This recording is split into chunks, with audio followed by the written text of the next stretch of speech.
Crimes of passion have been cited as the motive behind many murders for many years, but these Irish cases of spousal murder are not that.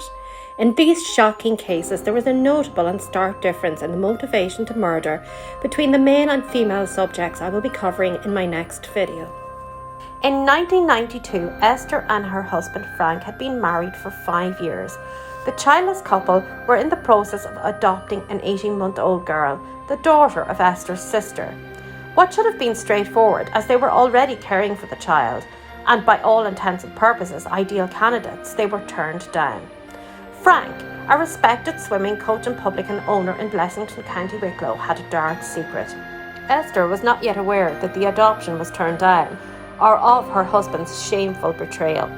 She sensed something was not right though, and confided in her sister that her marriage was on the rocks. That very night, a gas leak caused a fire in their South Dublin home, taking the life of Esther and baby Jessica. The grieving widower put on a good show, even signing himself into a psychiatric hospital for trauma.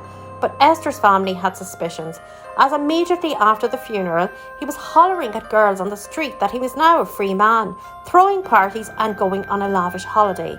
Surprising behaviour for a man pretending to be in mourning. When it transpired that he had abused his position of trust as a coach by impregnating a special needs underage girl, the pieces fell into place. This, along with the number of other near misses that had been recorded of gas leaks at their home, showed that this was not certainly the first attempt he had made to get rid of his wife. The motive was to preserve his reputation and prevent Esther from finding out his secret. He received a double life sentence as the murder was cold and premeditated. The next prominent case was 12 years later and received worldwide attention. The murder of Rachel O'Reilly. Rachel and Joe moved into their dream home with their 2 young boys that year. It was in a sleepy little village between Dublin and Drogheda called Knoll. On October the 4th, Rachel failed to collect their son from school, so husband Joe headed to get him. En route, he started calling Rachel's family, concerned for her whereabouts. Rachel's mother drove to the Knoll home and found her daughter bludgeoned to death in bedroom. When Joe arrived, he acted shocked and began to theorise it was a robbery gone wrong. Everyone believed their marriage was happy, but something didn't sit right with Rachel's mum. She became suspicious that Joe was acting emotionless, and the wreath on his wife's coffin simply said, "See you later." Now, grief hits people in different ways, and maybe this was just a little thing between them, so I wouldn't have been suspicious.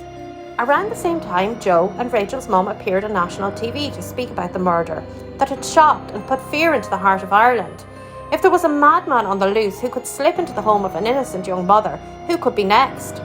On the Late Late Show, viewers picked up on Joe's expressions, and Gardaí received a plethora of calls saying that people thought it was him. The guards at this time also had their suspicions, but they couldn't prove it, as Joe's friend had given him an alibi, saying he was at work with him out at a bus depot. In a groundbreaking investigation for Ireland, guards used new technology which involved tracking the whereabouts of mobile phones from the towers they ping off. They discovered that Joe's had pinged off a tower less than half a mile away from his home at the time of the murder, when he should have been miles away at work.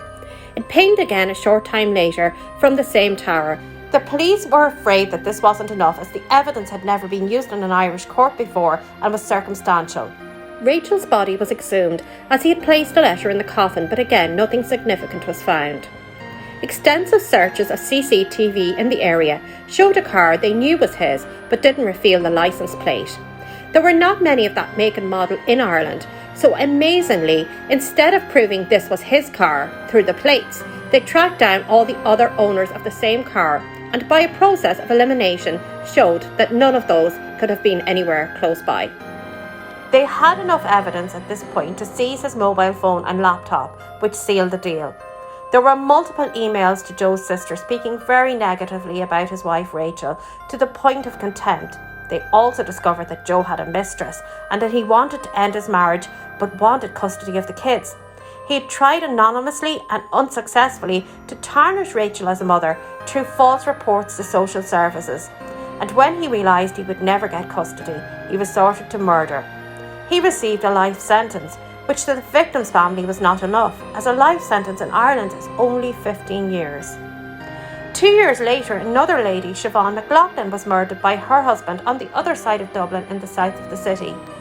This sparked more protests at the leniency of Ireland's life sentence. This case is similar to the others. Siobhan was found locked in her bedroom with a cord of a hoover around her neck, with the intention of making it look like a suicide. Her 3-year-old son was found distraught, looking for his mother, by Siobhan's sister, who dropped in on her way to work. Siobhan had been making inquiries about divorcing Brendan and had moved into the spare room.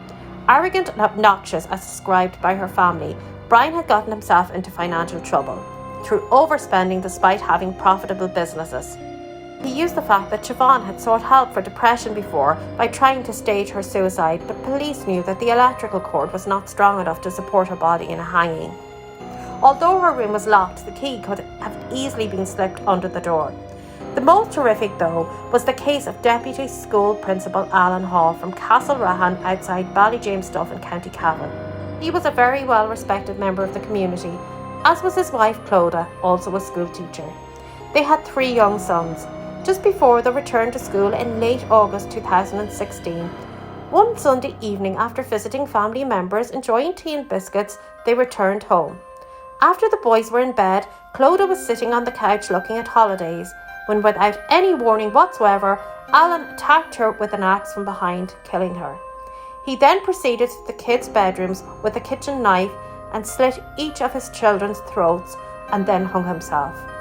The next morning, the alarm was raised when none of the family appeared at school. Clodagh's mother went to the house, where she found a note on the door with instructions not to enter.